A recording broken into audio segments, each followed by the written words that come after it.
At a crowded supermarket in Phoenix, Arizona, I stood beside my wife while she argued with customer service over a broken phone charger she'd bought the week before.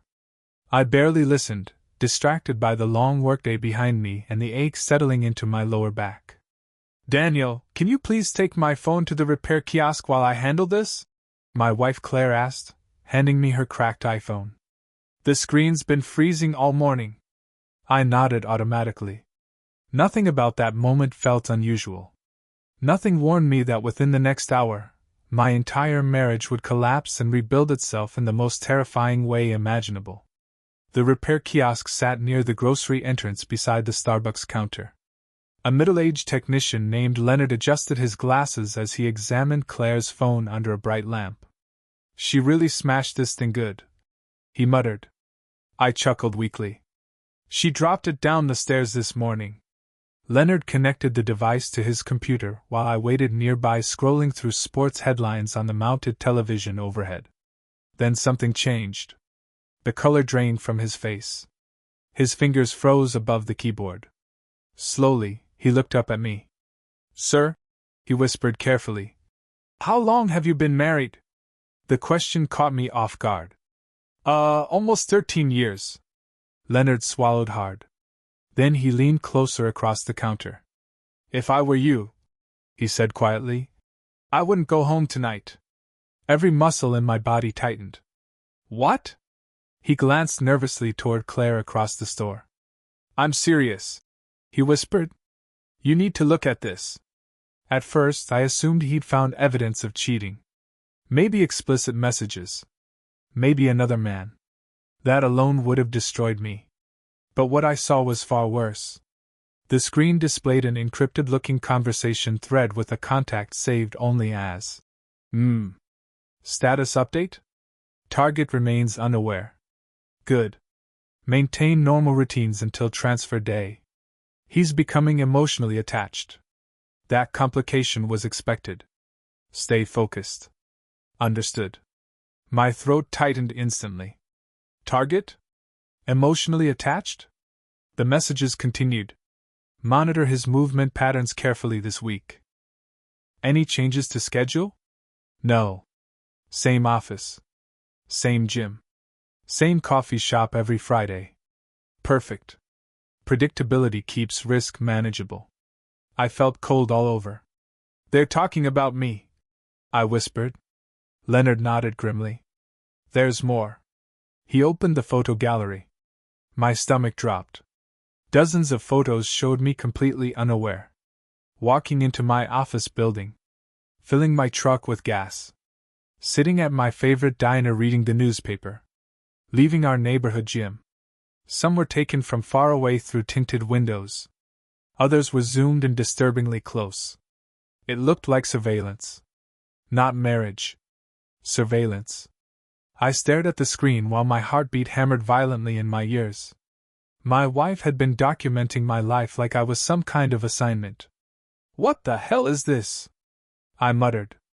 Leonard rubbed his jaw nervously. "I don't know, man. But people don't usually talk about their husbands like operational targets." Operational targets. The phrase made me physically nauseous. Across the store, Claire waved casually at me while speaking to customer service, smiling the same warm smile I'd kissed every morning for 13 years. Suddenly that smile terrified me. I drove home in silence that evening. Claire chatted beside me about dinner plans, completely unaware that I now viewed every word through a lens of suspicion. That night, after she fell asleep, I lay awake staring at the ceiling. My mind replayed every strange moment from our marriage that I'd ignored. The mysterious business trips. The private phone calls outside. The fact that I'd never once visited her office despite over a decade together. Around midnight, paranoia finally overwhelmed guilt. I quietly climbed out of bed and searched through her home office downstairs. At first, I found nothing unusual. Bills. Work folders. Office supplies. Then I discovered a locked drawer hidden beneath a stack of printer paper. Inside was a second phone. A passport. And nearly $30,000 in cash. The passport carried Claire's photograph. But not her name. Rebecca Sullivan. Age 32. 5 years younger than the woman I married. My knees nearly buckled. I photographed everything quickly, before returning it exactly where I found it. Then the second phone vibrated suddenly in my hands. One new message. Timeline accelerated. Extraction possible within 72 hours. Extraction. My blood ran ice cold. I barely slept. The next morning, I called in sick to work for the first time in years. Then I followed my wife. Claire claimed she worked for a medical supply company downtown. But instead of heading toward the office district, she drove nearly 40 minutes west toward a federal complex outside the city. I parked several cars behind her. She exited calmly wearing sunglasses and a navy blazer I'd never seen before. And for the first time in 13 years, my wife didn't look like Claire anymore. She looked dangerous. Confident. Like someone trained to survive things ordinary people couldn't imagine. I watched her enter the building using a security badge. Not employee parking. Government parking. The realization made my stomach churn. What kind of woman had I actually married? I spent hours sitting in my truck across the street, trying to make sense of my life. Eventually Claire emerged from the building with a younger woman who looked terrified. The girl carried a duffel bag and kept glancing over her shoulder like someone was hunting her. Claire guided her protectively toward a black SUV. Something about the interaction felt wrong for criminal behavior. Too gentle. Too careful. I followed them across town to a rundown apartment complex near Glendale. Claire helped the young woman inside before leaving alone 20 minutes later. I should have gone home. Instead, curiosity destroyed my fear. The moment Claire drove away, I walked upstairs and knocked on the apartment door. The young woman answered cautiously with the chain lock still attached. Yes? My name is Daniel, I said carefully. The woman who brought you here, she's my wife. Confusion flooded the girl's face. Your wife? She whispered. Claire said she didn't have family. That hurt more than I expected. I swallowed hard. What exactly does my wife do? The young woman hesitated, then slowly opened the door. She saves people, she said quietly. Inside the apartment, she explained. Everything. Her name was Marisol. She'd escaped an abusive boyfriend connected to organized trafficking operations moving women across state lines. Police had ignored her reports multiple times because several local officers were compromised. Claire had helped her disappear. New identity. Emergency housing. Transportation. Protection. An underground network operating outside normal systems. Suddenly the messages on the phone looked completely different. Target unaware. Routine monitoring. Transfer day. They weren't preparing to hurt me. They were protecting someone else. And maybe protecting me too. Marisol noticed my confusion immediately. You thought Claire was dangerous? I struggled to breathe steadily. I thought my wife had been spying on me. Marisol shook her head. She watches family members to detect surveillance patterns. If traffickers start tracking spouses or routines, she notices early. The photos. The schedules. The documentation. Claire had been monitoring threats around me all these years without my knowledge. Not hunting me. Protecting me. Then Marisol said something that truly terrified me. Your wife has enemies, she whispered. Powerful ones. My chest tightened. What kind of enemies? The kind who kill people. That night, I confronted Claire. She instantly knew something was wrong. The second she walked into the kitchen, her eyes narrowed slightly. What happened? She asked softly. I placed the second phone on the counter. Her face lost all color. For several seconds neither of us spoke.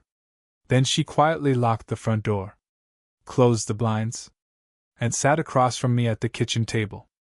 I never wanted you involved in this, she whispered. Then tell me who you really are. The silence stretched painfully. Finally she spoke. My real name isn't Claire Bennett. Every word afterward shattered another piece of the life I thought I understood. Her real name was Rebecca Sullivan. Former federal investigator. Years earlier, she'd worked undercover infiltrating trafficking organizations operating across Arizona and Nevada. Her cover had eventually been exposed. Several cartel-connected traffickers placed a bounty on her head. The government officially declared her dead after staging an explosion near Tucson. Rebecca Sullivan ceased to exist. Claire Bennett was created afterward. A safe identity. A normal suburban life. And me? At first, I'd been selected because I looked stable, predictable, safe. A believable husband for her cover story. Hearing that nearly broke me. So our marriage was fake? Claire's eyes instantly filled with tears. At first, parts of it were. The honesty hurt worse than lies. But then I fell in love with you, she whispered shakily. And that was never supposed to happen. I stared at the woman sitting across from me. The woman who cooked pancakes every Sunday morning. Who cried during animal rescue commercials. Who sang horribly off-key in the car. The woman I loved. And somehow, she was also someone else entirely. I wanted to tell you so many times, she said quietly. But the less you knew, the safer you were. I laughed bitterly. Safe? Claire, people are talking about extraction protocols on burner phones. Her expression changed instantly. Fear. Real fear. They accelerated the timeline? You know about it? She nodded slowly. Then came the worst revelation of all. Someone from her old investigations had recently discovered she was alive. And they'd begun tracking people connected to her. Including me. The room suddenly felt too small. So what now? Claire looked toward the dark kitchen window. We disappear tonight. The simplicity of the statement terrified me more than yelling ever could. New identities. New state. No contact with anyone from our old life. Everything gone. I looked around the kitchen. Family photos. Bills on the fridge. Our entire normal American life. All temporary. All built on secrets. Then I looked back at my wife. And despite everything, I still loved her. Maybe more than before. Because beneath the lies was someone who'd spent years risking her life to save strangers. How many people have you helped? I asked quietly. Claire wiped tears from her face. 38 women officially. Probably more. 38 lives. 38 people still breathing because of the woman sitting across from me. Suddenly my anger felt smaller than my admiration.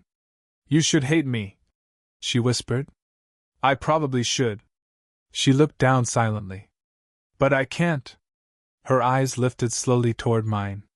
For the first time since I'd met her, Claire looked vulnerable. Not controlled. Not composed. Just exhausted. I don't regret loving you, she whispered. That was the only real thing in my entire fake life. The sentence nearly destroyed me. Then her phone rang. She answered instantly. I watched all warmth disappear from her face. What? She snapped. Silence. Then terror. How close? Another pause. Finally she looked directly at me. They found the house. Every instinct in my body surged at once. Fear.